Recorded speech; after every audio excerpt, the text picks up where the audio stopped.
White white white.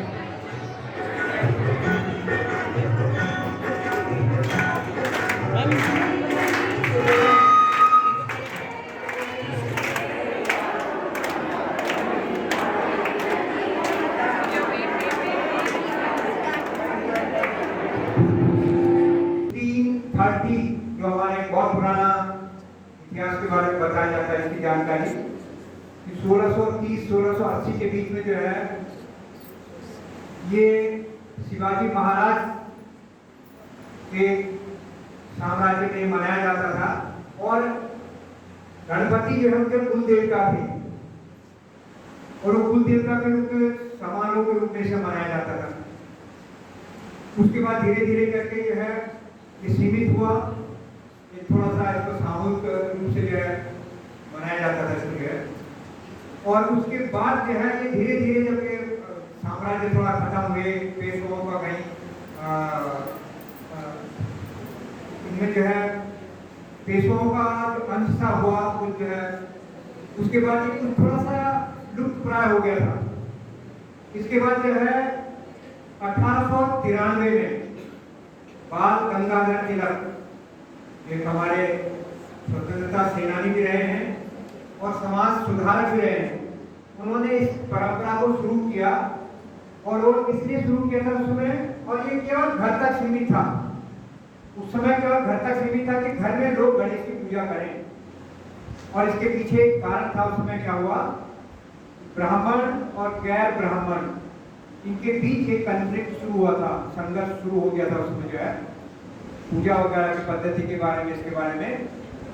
तो उन्होंने इस कॉन्फ्लिक्ट को खत्म करने के लिए, संघर्ष हुआ था ब्राह्मण और गैर ब्राह्मणों में, उसको समाप्त करने के लिए इन्होंने कहा कि गंगाधर तिलक जी ने ये कहा कि सब लोग अपने घरों में, तो एक घर तक सीमित था, अपने घरों में गणेश का स्थापना करें, पूजा करें और सबके लिए मंगल कामना करें। क्योंकि हमको हमारे यहाँ पर कहा जाता है अष्ट विनायक नमो नमः, सिद्धि विनायक नमो, विघ्नहर्ता, रिद्धि सिद्धि करता, सारी चीजें जो इसके अंदर हैं उसके लिए कहा जाता है कि ये इसलिए।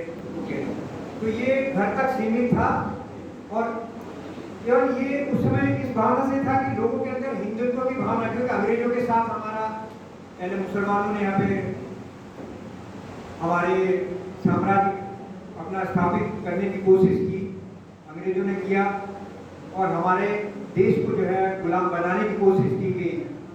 लेकिन हमारे यहाँ संघर्ष, ऐसे लोगों ने संघर्ष हमेशा जारी रखा। मैं ये कहता हूँ कि हमारा देश कभी गुलाम रहा नहीं हो सके, क्योंकि संघर्ष रहा, संघर्ष के बाद कहीं ये नहीं हुआ कि हम नहीं हो गया संघर्ष कर रहे। तो ये हमारी परंपरा है इसकी जो है।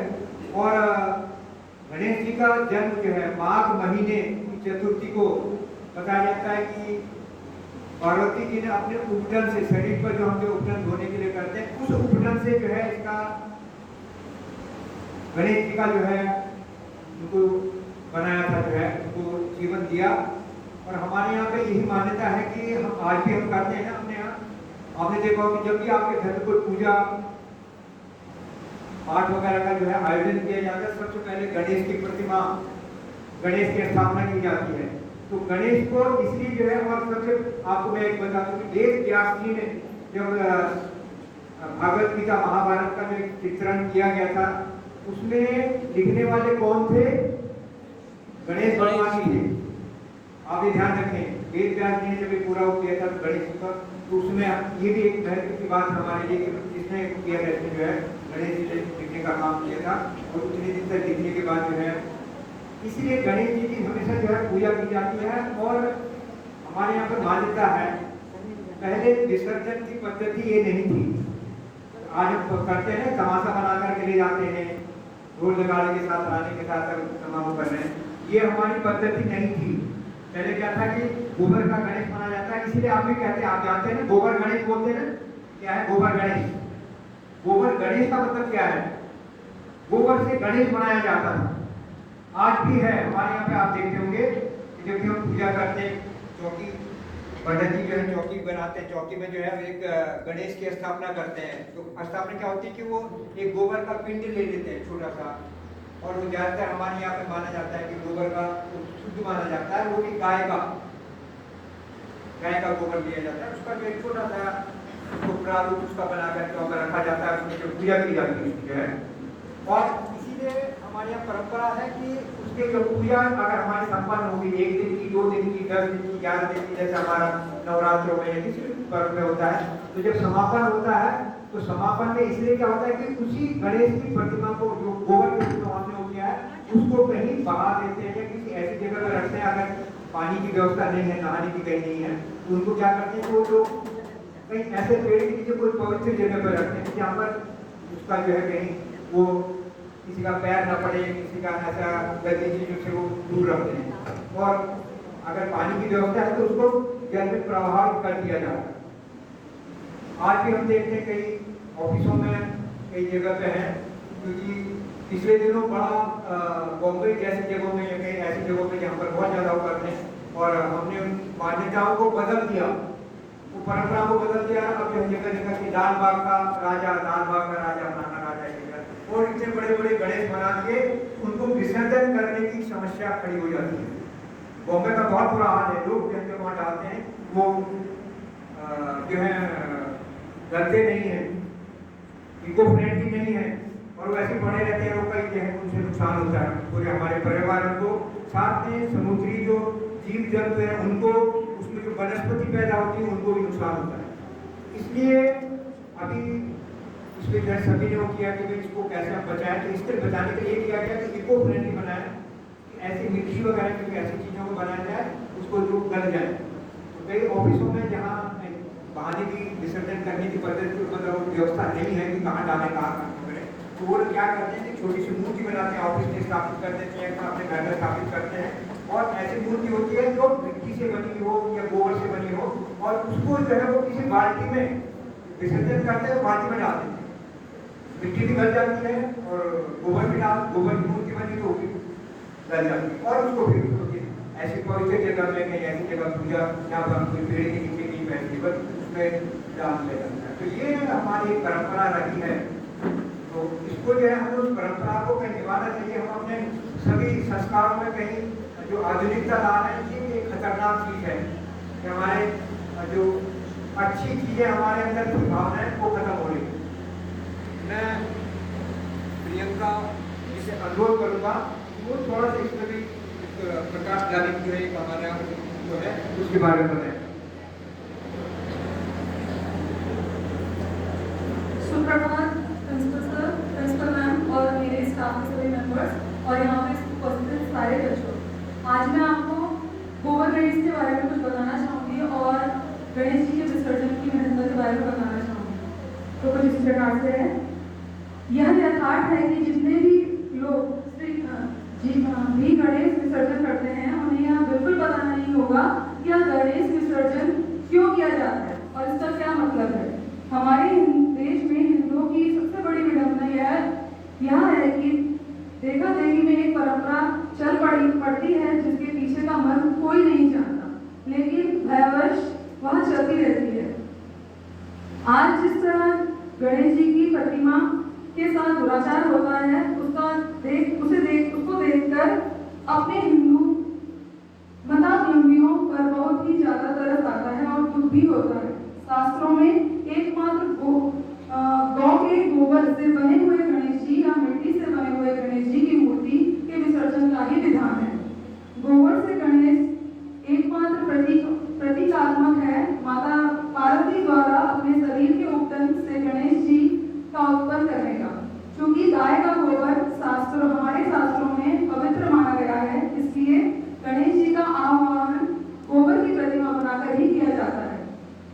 इसलिए एक शब्द प्रचलन में चल पड़ा है, गणेश गोबर गणेश। इसलिए पूजा यज्ञ हवन इत्यादि करते समय गोबर के गणेश का ही विधान है, जिसको बाद में नदी या पवित्र सरोवर या जलाशय में प्रवाहित करने का विधान बताया गया है।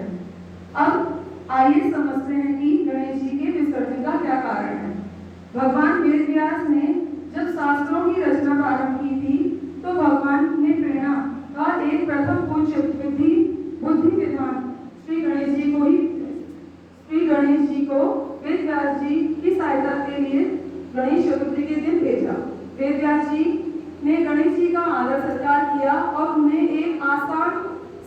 स्थापित एवं विराजमान किया, आसन पर स्थापित एवं विराजमान किया। जैसा कि आज लोग गणेश चतुर्थी के दिन गणपति की प्रतिमा को अपने घर में लाते हैं। वेदव्यास जी ने इसी दिन महाभारत की रचना प्रारंभ की या श्री गणेश जी किया। वेदव्यास जी बोलते जाते थे और गणेश जी उसको लिपिबद्ध करते जाते थे। लगातार 10 दिन तक लिखने के बाद अंत चतुर्दशी के दिन इसका उपसंहार हुआ। भगवान की लीलाओं और गीता के रस पान करते करते गणेश जी को अष्ट सात्विक भाव का आवेग हो चला था, जिससे उनका पूरा शरीर गर्म हो गया था। गणेश जी अपनी स्थिति में नहीं थे। गणेश जी के शरीर की ऊष्मा का निष्क्रियन या उनके शरीर की गर्मी को शांत करने के लिए वेदव्यास जी ने उनके शरीर पर गीली मिट्टी का लेप किया। इसके बाद उन्होंने गणेश जी का जलाशय में स्नान करवाया, जिससे विसर्जन का नाम दिया गया। बाल गंगाधर तिलक जी ने भी अच्छे उद्देश्य से यह शुरू करवाया, पर उन्हें यह नहीं पता था कि इसका भविष्य बिगड़ जाएगा। गणेश जी को घर में लाने तक तो बहुत अच्छा है, परंतु विसर्जन के दिन उनकी प्रतिमा के साथ जो दुर्गति होती है वह असहनीय बनती जा रही है। आजकल गणेश जी की प्रतिमा गोबर की ना बनाकर लोग अपने रुतबे, पैसे दिखावे और अखबार में नाम छपाने से बनाते हैं। जिसके जितने बड़े गणेश जी उसकी उतनी बड़ी ख्याति। उसके पंडाल में भी उतना ही बड़े लोग और चढ़ावे का काका। इसके बाद यश और नाम अखबारों में अलग। सबसे ज्यादा दुख तब होता है जब कस्टमर अट्रैक्ट करने के लिए लोग डीजे पर फिल्मी अश्लील गाने और नचनियों को नचवाते हैं। आप विचार करके हृदय पर हाथ रखकर बताइए कि क्या यही उद्देश्य है गणेश चतुर्थी का और अंत चतुर्दशी का? क्या गणेश जी का यही सम्मान है?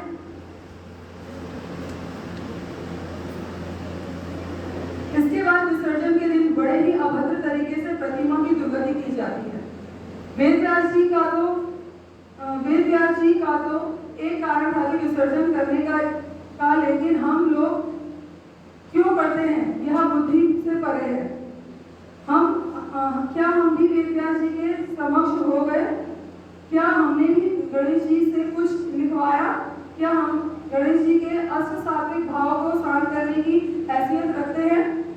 गोबर गणेश मात्र अंगुष्ठ के बराबर बनाया जाता है और होना चाहिए। इससे बड़ी प्रतिमा या अन्य पदार्थ से बनी प्रतिमा के विसर्जन का शास्त्रों में निषेध है। और एक बात और, गणेश जी का विसर्जन बिल्कुल शास्त्रीय नहीं है। एकमात्र अपने स्वार्थ के लिए बिना इसके पीछे का मर्म अर्थ अभिप्राय समझे लोगों ने बना दिया है। एकमात्र हवन यज्ञ अग्निहोत्र के समय बनने वाले गोबर गणेश का ही विसर्जन शास्त्रीय विधान के अंतर्गत आता है।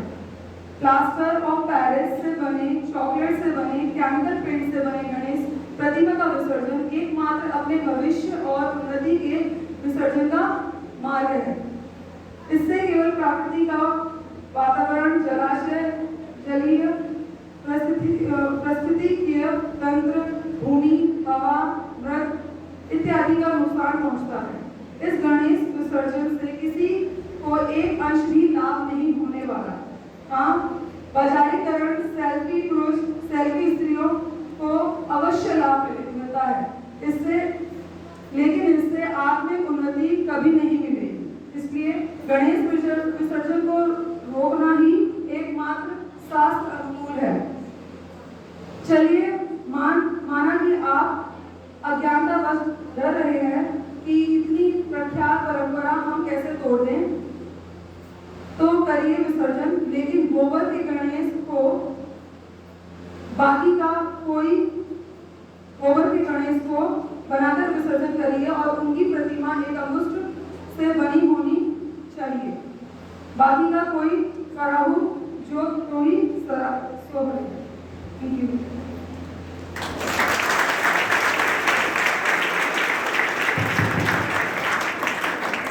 गणपति बापा, गणपति बापा, गणपति बापा, मंगल मूर्ति, मंगल मूर्ति, मंगल मूर्ति।